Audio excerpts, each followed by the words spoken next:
Welcome to the Dominion video tutorial series.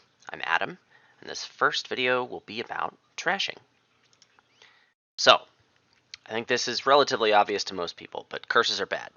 They don't do anything when you draw them, and they hurt your VP total. So, other than some pretty specific edge cases, you would rather trash curses than have them in your deck.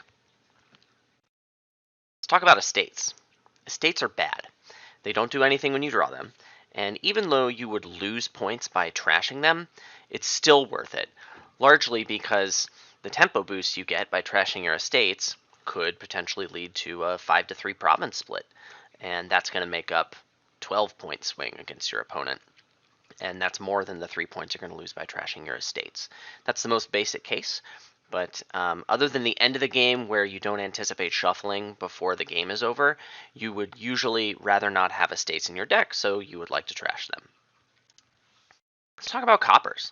Coppers are bad. This may be a little surprising. Someone had to tell me coppers were bad before I believed it, but they're bad. They are your buying power at the start of the game. That's true, so you need to be careful. You need them for a little bit, but they are very bad at being buying power. The easiest example is, let's say you have a hand of 5 coppers. You can't buy a province. You kind of need to buy provinces to win the game. Copper is not good enough to get you there.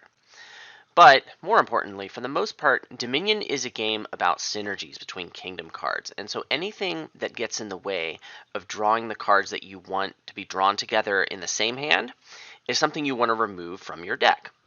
So more specifically than that, you want to draw your deck. Drawing your deck is so good you want to do it in every game.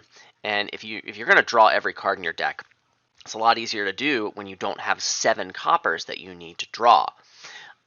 What copper gives you in terms of buying power is not worth it because it gets in the way of drawing your deck, drawing the cards that you want to draw together so they can have synergy.